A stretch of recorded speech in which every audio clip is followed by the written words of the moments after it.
wabarakatuh. Pada kesempatan kali ini, kelompok kami akan menjelaskan tentang riset strategi digitalisasi UMKM. Perkenalkan, nama saya Eka Dwiansa dan teman saya Taufik Saputra. Yang pertama, RT 1, pendahuluan. Latar belakang usaha mikro, kecil, dan menengah atau UMKM merupakan salah satu pilar penting dalam perekonomian Indonesia. Jumlahnya yang sangat besar dan perannya dalam menyerap tenaga kerja menjadikan UMKM sebagai motor penggerak ekonomi nasional, terutama dalam situasi krisis. Namun di era globalisasi dan revolusi industri, UMKM dihadapkan pada tantangan besar untuk beradaptasi dengan perkembangan teknologi. Digitalisasi menjadi salah satu kunci bagi UMKM untuk bertahan dan bersaing, terutama dalam menghadapi persaingan pasar yang semakin kompetitif. Digitalisasi UMKM meliputi penggunaan teknologi informasi dan komunikasi dalam proses produksi, pemasaran, penjualan, layanan pelanggan, dan pengelola keuangan. Namun masih banyak pelaku UMKM yang mengalami kesulitan dalam mengadopsi teknologi karena keterbatasan pengetahuan, akses, dan biaya. Di sisi lain, transformasi digital juga membuka peluang besar bagi UMKM untuk menjangkau pasar yang lebih luas, meningkatkan efisiensi operasional, serta memperkuat posisi mereka di pasar.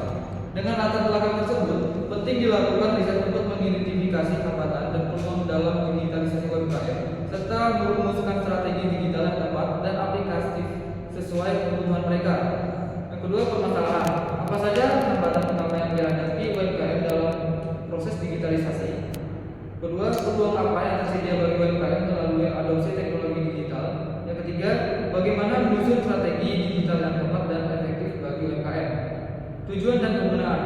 Makalah ini bertujuan untuk menggali hambatan dan peluang dalam proses digitalisasi UMKM, menyusun strategi digital yang lebih baik untuk mendukung pengembangan UMKM. Adapun kegunaan dari makalah ini adalah sebagai bahan referensi akademik, masukan bagi pelaku UMKM, serta pertimbangan bagi pemerintah dan pemangku kebijakan dalam menyusun program pemberdayaan UMKM berbasis teknologi. Selanjutnya yaitu teori inovasi teknologi. Salah satu pendekatan yang relevan untuk memahami adopsi teknologi dalam UMKM adalah teknologi acceptance model atau TAM.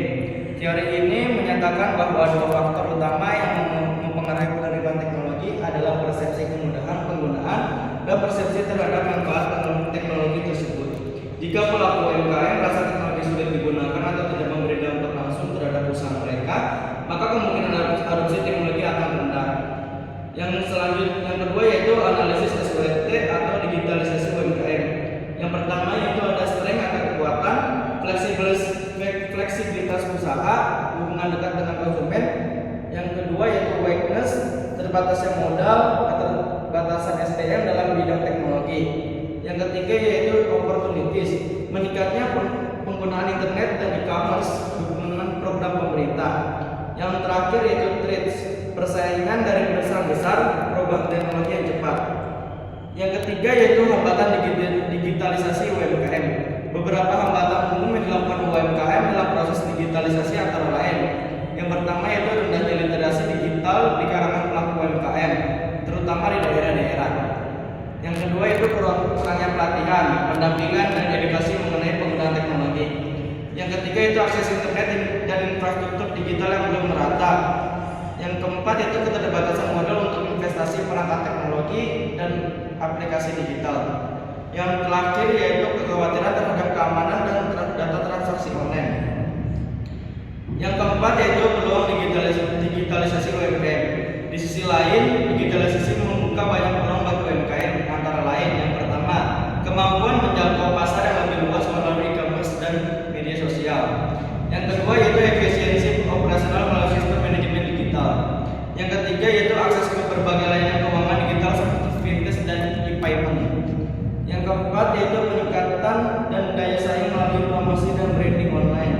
Yang terakhir yaitu konektivitas yang memungkinkan kolaborasi lebih luas dengan pelanggan dan mitra bisnis.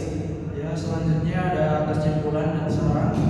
Kesimpulannya yaitu digitalisasi merupakan langkah penting yang harus diambil UMKM untuk tetap eksis dan berkembang di era teknologi sekarang ini. Meskipun terdapat berbagai hambatan seperti keterbatasan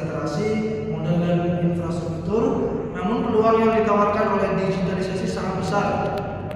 Untuk memaksimalkan manfaat ini diperlukan strategi yang tepat, terintegrasi, dan disesuaikan dengan kebutuhan nyata di lapangan, seperti pelatihan, pendampingan, dan kolaborasi antara berbagai pihak menjadi kunci keberhasilan transformasi digital UMKM.